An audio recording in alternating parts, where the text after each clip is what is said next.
Comme toujours, j'ai 3 propositions à vous faire. Donc, selon vous, quelle affirmation est la bonne? L'activité physique et le sport, c'est exactement la même chose? Ou bien le sport est toujours bon pour la santé et quel que soit le volume? Ou bien proposition C, l'activité physique, c'est tout ce qu'on fait pour bouger au quotidien et le sport en fait partie. Je dirais la troisième, oui. Oui, tout à fait. C'est ça. L'activité physique, c'est pas uniquement le sport. Le sport, c'est quelque chose qui est plus organisé, plus codifié, plus encadré. L'activité physique, c'est tout ce qu'on va pouvoir faire autour au quotidien.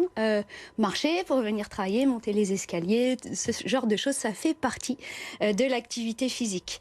D'ailleurs, connaissez-vous un petit peu les recommandations de l'OMS? C'est les 10 000 pas, non? C'est pas ça? Ça fait pas partie de l'activité physique? Non, alors l'OMS ne parle pas justement d'un nombre de pas. Ok. Elle va plutôt parler de temps d'activité physique par jour ou par semaine. Pour les enfants, on va parler par jour. Entre 5 et 10 ans, il faudrait qu'ils bougent 60 minutes par jour. Ok. Voilà. C'est pour ça qu'il y a des récréations, des ça. choses comme ça, j'imagine. Okay. Voilà, c'est pas forcément un sport tous les jours, mais c'est ça les récréations. On devrait instaurer des récréations même adultes en fait. Ben oui, moi j'adorerais ça. Avec des vélos et tout ça. Mais complètement, ça me rappelle d'ailleurs une citation de Georges Bernard Shaw, vous la connaissez? Non, dites-nous. Alors, dites-nous. que je vous la dise pas dans le désordre, parce que ça dit, nous n'arrêtons pas de jouer parce que nous vieillissons parce que nous arrêtons de jouer. Ben oui. Voilà. Donc voilà, ça rejoint vos propos. Continuons à jouer pour bouger. Et donc pour les adultes, donc à partir de 18 ans, l'OMS préconise 150 minutes par semaine, ce qui correspond à 2h30 d'activité modérée ou bien 75 minutes d'activité un peu plus intense. Okay. On peut aussi faire un mix des deux. Et selon l'OMS et selon vous, puisque je vais vous poser la question, combien d'adultes dans le monde n'atteignent pas ces recommandations de niveau d'activité physique? Est-ce 11%, 31%, 71%? Je dirais 30 pour le milieu, quoi. Milieu, parce que 10, ça me paraît. En deux. Ouais, voilà, 10 très peu, 70 beaucoup. Ouais, tout à fait. Vous avez raison, c'est bien 31% des adultes qui ne sont pas assez actifs. Et il y a une disparité en plus selon l'âge et le sexe. Les femmes bougent moins que les hommes et à partir de 60 ans aussi, on bouge de moins en moins. C'est marrant. Alors, petite question, à votre avis, peut-on être et sportif et sédentaire? Je vous fais des propositions. Bah non, c'est impossible. Réponse 2, il n'y aura que 2. Oui, si on fait du sport, mais qu'on reste assis tout au long de la journée de travail. C'est un dur, piège. Ouais, moi aussi, j'ai pas...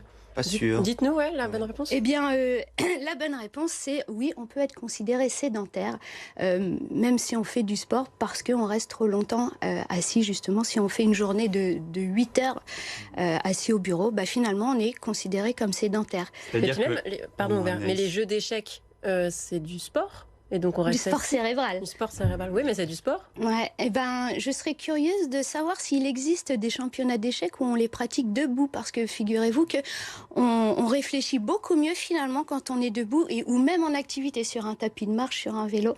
On arrive beaucoup, notre créativité est plus, on est plus créatif quand on bouge.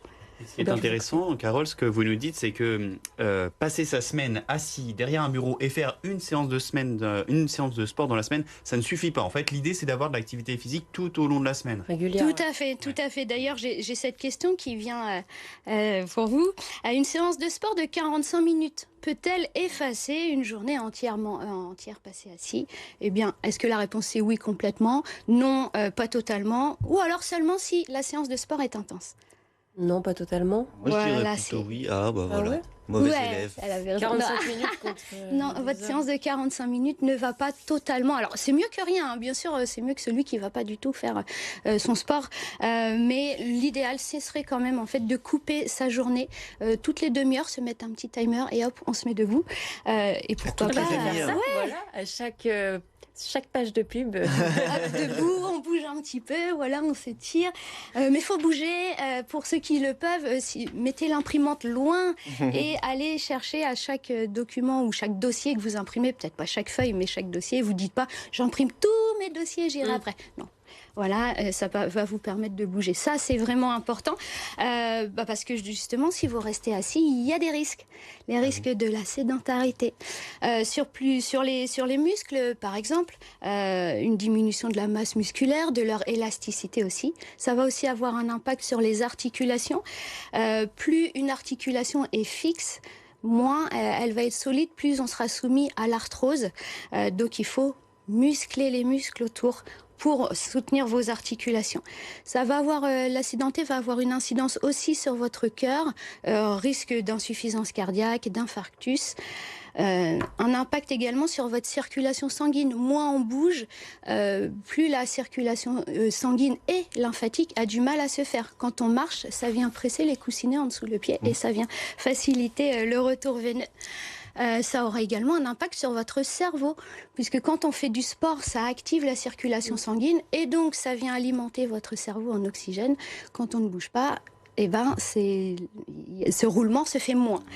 Ça aura également un impact sur vos poumons, risque d'essoufflement, d'insuffisance respiratoire, un impact sur votre pancréas également, avec un risque de développer un diabète de type 2, puisque on va perdre de l'efficacité de l'insuline.